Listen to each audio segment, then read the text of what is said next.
کہ جوانی کا، اپنی طاقت کا، اپنی دولت کا ہم کب تک ناجائز فائدہ اٹھاتے رہیں گے، کب تک گناہوں کے اندر ڈوبے رہیں گے؟ دیکھو اللہ تعالیٰ جب تک ڈھیل دیتا ہے تب تک ڈھیل دیتا ہے۔ جب اللہ تبارک و تعالیٰ رسی ٹائٹ کر دیتا ہے، ڈوری ٹائٹ کر دیتا ہے، پھر کوئی یار نہیں ہوتا، کوئی مددگار نہیں ہوتا، کوئی دوست نہیں ہوتا، کوئی احباب نہیں ہوتے، کوئی بچانے کے لیے نہیں آتا، کوئی مدد کرنے کے لیے نہیں آتا۔ اللہ نے ہمیں اور آپ کو جوانی دی، طاقت دی، قوت دی، اللہ تعالیٰ نے مال دیا، اس کو ناراض مت کرو۔ اس نے سب کچھ دیا، جو کچھ اپنے پاس ہے وہ سب اللہ کا دیا ہوا ہے، اپنا کچھ نہیں ہے۔ اگر ہم یہ سوچتے ہیں کہ یہ بازو کی قوت سے ہم نے کمایا ہے، یہ فضول بات ہے۔ اگر مال بازو کی قوت سے ملتا تو پھر ہر انسان مالدار ہوتا۔ محنت کون نہیں کرتا؟ محنت سب کرتے ہیں، لیکن اللہ تبارک و تعالیٰ کا فضل ہے کہ اللہ ہمیں نوازتا ہے، اللہ ہمیں دیتا ہے۔ اس کو ناراض مت کرو، اس کے غضب کو دعوت مت دو۔ کب تک اللہ کو ناراض کریں گے؟ آج ہم سب اسی لیے جمع ہوئے ہیں کہ اللہ تبارک و تعالیٰ کو راضی کریں۔ ہم نے آج سے پہلے جو کچھ کیا ہے اللہ کی بارگاہ میں توبہ کریں، کیونکہ اللہ تبارک و تعالیٰ جب ناراض ہو جاتا ہے تو انسان پہ تنگ دستی ڈالتا ہے، انسان کو بلاؤں میں گرفتار کر دیتا ہے، انسان کو ذلیل و رسوا کر دیتا ہے، انسان کو کسی کام کے قابل نہیں رہنے دیتا۔ اللہ اکبر۔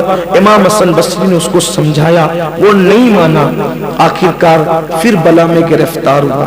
اب جب وہ بلا میں گرفتار ہوا تو حضرت امام حسن بصری رضی اللہ تعالیٰ کو لوگوں نے کہا، حضرت اب وہ پھر بیمار ہو گیا ہے اور اتنا بیمار ہوا ہے اب اس کے بچنے کے چانسز ختم ہو گئے، یعنی اب وہ مر جائے گا۔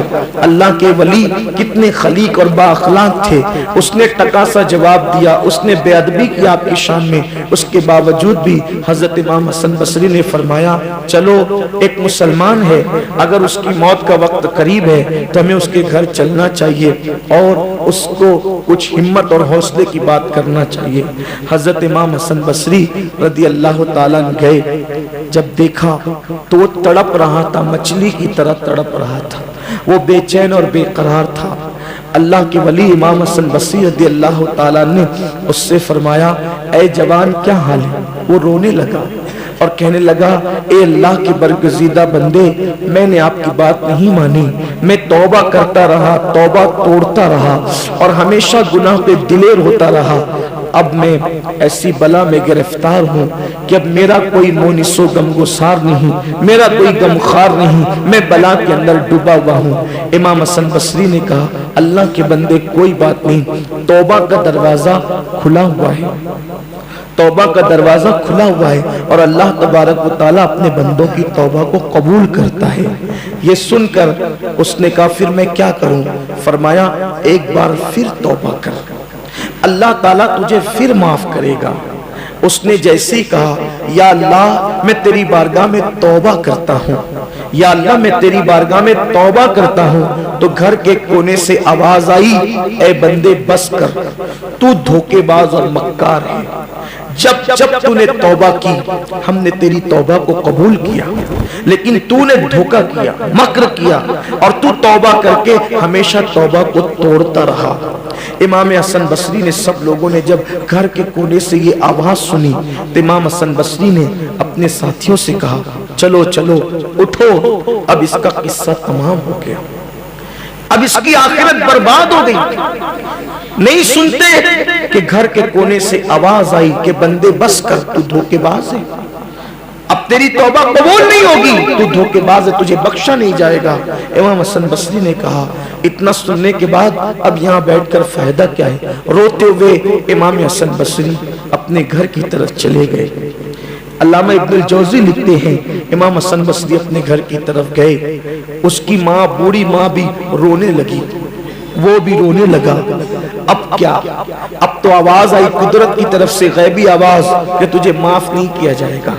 مگر قربان اس جوان نے کہا اپنی ماں سے، امی حسن بصری تو چلے گئے، غیبی آواز بھی آ گئی کہ تجھے معاف نہیں کیا جائے گا، لیکن مجھے یقین ہے کہ میرا اللہ بڑا ستار و غفار ہے، میرا اللہ بڑا کریم ہے۔ اے میری ماں، ایک کام کر، تو تو میری ماں ہے، میں تجھے اللہ کی قسم دے کر کہتا ہوں، میرے گلے میں رسی ڈال، میرے گلے میں رسی ڈال، اور مجھے گھر کے چاروں کونے میں گھسیٹ، اور میرے چہرے کو دھول لگا کر اس پہ پیر رکھ کر کے کہنا یہ اس کی سزا ہے جس نے اللہ کے ساتھ بغاوت کی ہے اور گناہ کی ہے، اور کہنا کہ اللہ تو کریم ہے، تو مہربان ہے، تو معاف کرنے والا ہے، مولا تو وہ ہے جس نے 50 سال کے بعد بچھڑے ہوئے یوسف کو اپنے باپ حضرت یعقوب سے ملایا، اللہ تو وہ ہے جس نے ایوب کی بیماری کو دور کر کے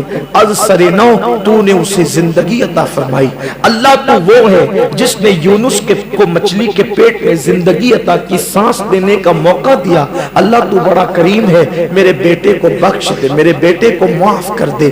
بس اس کا چہرہ ماں نے جے وہ گھسیٹا، خاک میں ڈالا، اور اس کے چہرے پہ پیر رکھ کر کے اللہ کی بارگاہ میں دعا کی، اے اللہ میرا بیٹا اگرچہ گناہگار، سیاکار، بدکار ہے، لیکن آج وہ اپنے گناہوں پہ نادم اور شرمندہ ہے، تیری طرف سے آواز بھی آ چکی ہے کہ تجھے معاف نہیں کیا جائے گا، لیکن مولا تو وہ ہے کہ جس نے 50 سال کے بعد بچھڑے ہوئے یوسف کو اپنے باپ یعقوب سے ملایا، اللہ تو وہ ہے جس نے ایوب کی بیماری دور کر کے اثر نو سے زندگی عطا کی، تو وہ ہے جس نے یونس کو مچھلی کے پیٹ میں جو ہے وہ سانس لینے کی توفیق عطا فرمائی، مولا اگر تو میرے اس بچے کو بخش دے گا تو تیرا نقصان اس میں کیا ہے۔